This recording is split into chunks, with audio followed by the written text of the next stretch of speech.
Hello everyone, I'm Kim and welcome to my sewing room.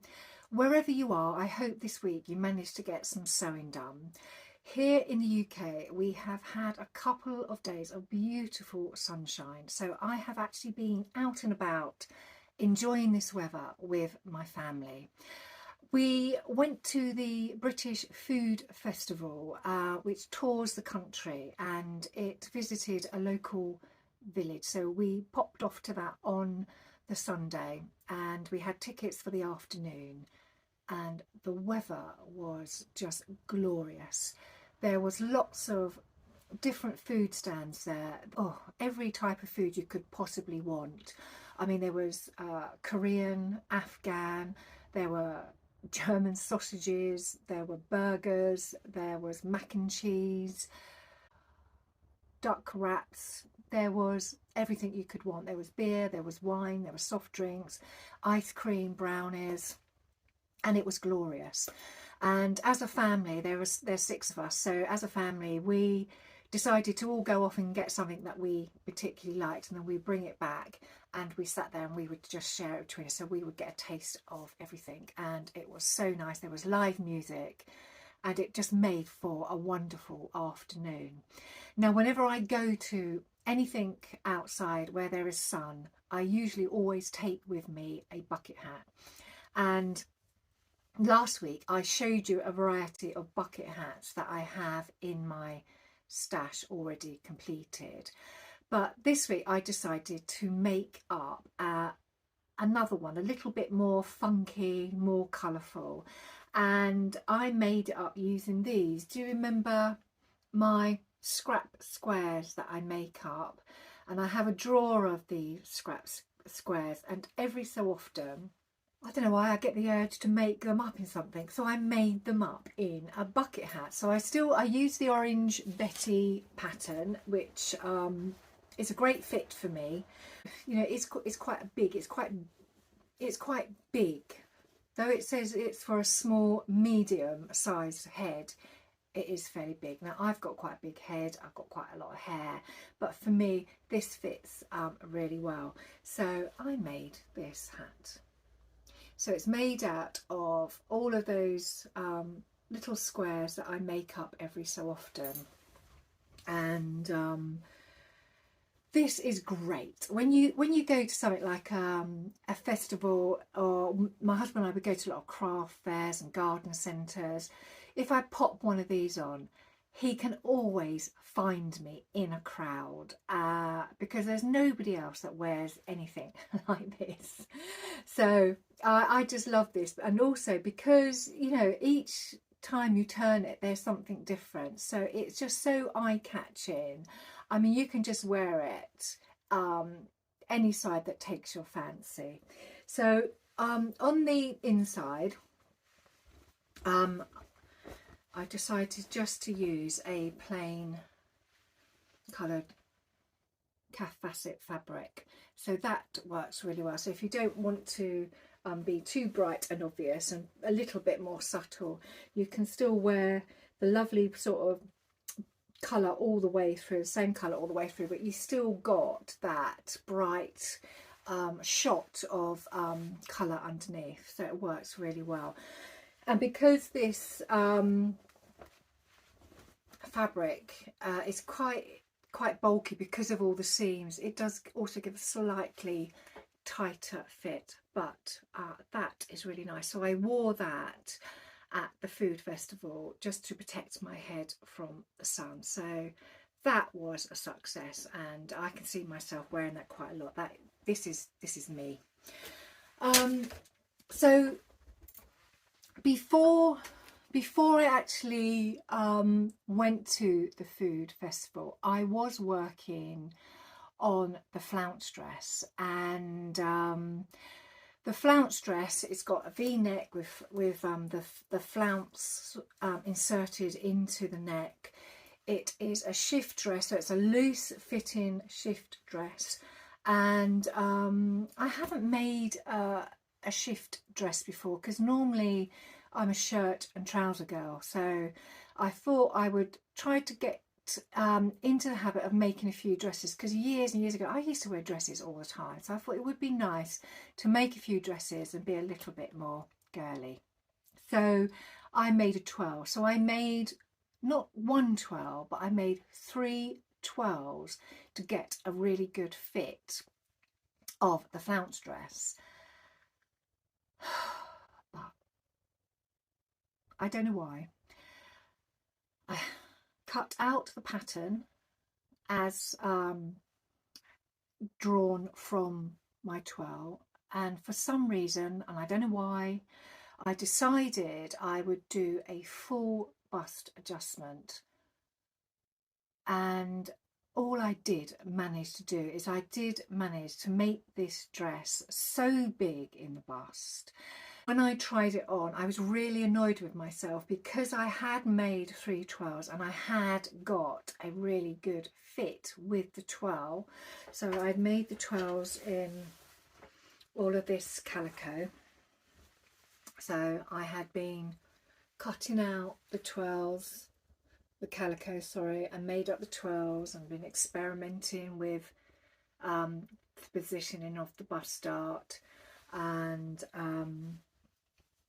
so I had in the calico got a really good fit, but for some reason when I cut the pattern out, when I transferred that calico onto a paper pattern, I decided to also do an additional full bust adjustment, and I added a little bit more onto the front, and I completely changed the pattern.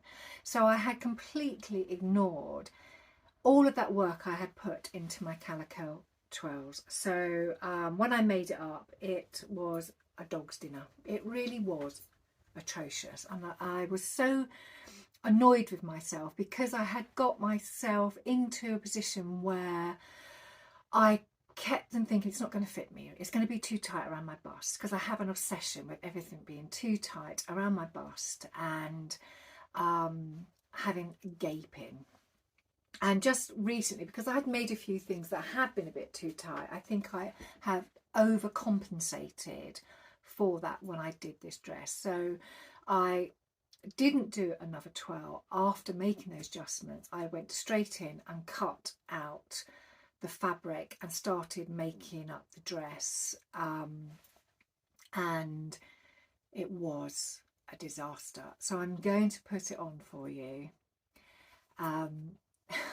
Yeah, I'm going to put it on for you, and I'll just talk through what I did and then what I'm going to do with it now.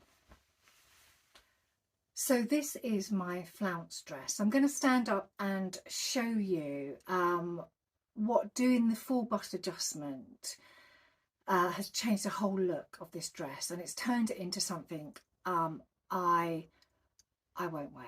I just don't like the fit. So I managed to put one sleeve on, and I had also adjusted that after I did the twirl. So I'd also adjusted that. So I got one sleeve in, it didn't work, so I had to take that out, recut some new fabric and put the sleeve in as it was original, and that went in okay. But then when I went to do the second sleeve, I realised I didn't have enough fabric to do the second sleeve, so I now have no sleeve. I now have no second sleeve. So the only good thing about this fabric is there is still a lot of it around, so I know that I can get more of this fabric if I want to. So I've got my ruffles, so the ruffles are here, the flounces, they're really, really pretty. Got my sleeve in, not too bad, but you can see straight away got this a huge piece of fabric really, which is effectively a fold. I mean, it won't even lay flat. It's like it's got like a shelf.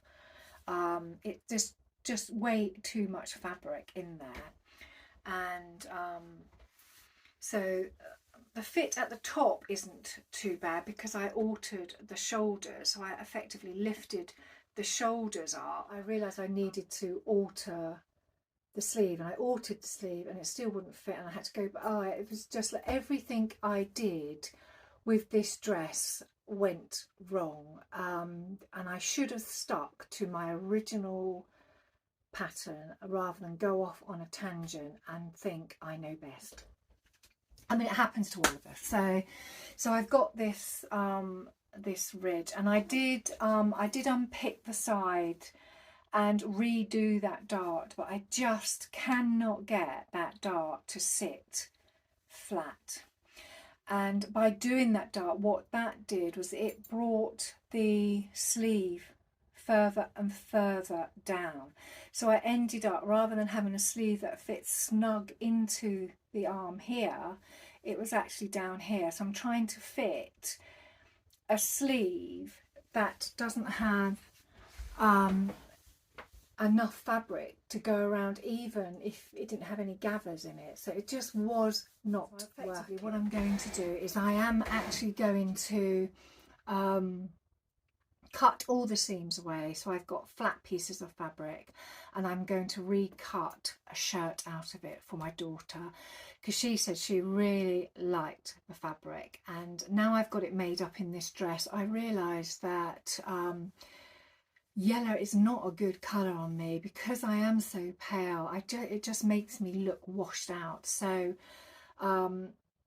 even if it was a really good fit, I don't think it would be a go-to dress for me. So I think I'm going to cut the seams off, and I'm going to make a shirt for my daughter. And if I need extra fabric, I know that I can get it, because it is still widely available out there. So this is my dog's dinner of a flounce dress, and the flounce dress itself was really easy to stitch up.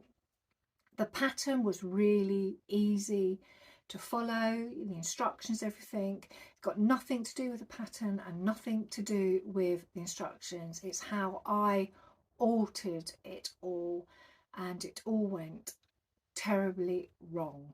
So I've learned a valuable lesson to, you know, when I make a twirl, just stick to twirl. Try not to make so many alterations, because if you're making way too many alterations, you have probably picked the wrong size from the start. Right, so I'm back in my lovely rose shirt. So this, if you're interested, has been made from Simplicity 1538. It's a really old pattern. It's been in my stash for a very long time, and I made this shirt so long ago that I don't even have a project sheet. It always seems to fit. It's a basic shirt. It just has a front opening all the way down with a placket, collar stand, collar, no yoke, just straight one piece back, long sleeves with cuffs, and well, it has darts as well. And I never have to adjust this pattern. It's just really, really nice. And I just feel this colour is also better for me. Anything with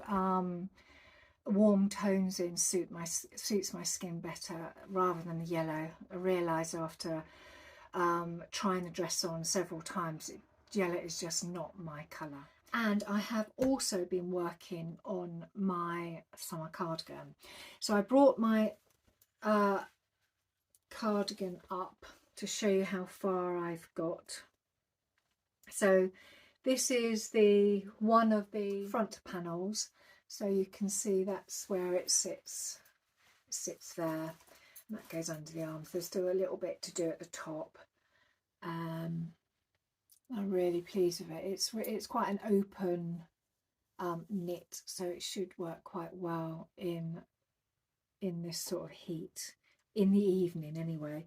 So I'm really, really pleased with how that's going, and it is growing quite quickly. So I've started working on the back, so that's coming along nicely. So this week is just going by so quickly, and I am quite busy work-wise.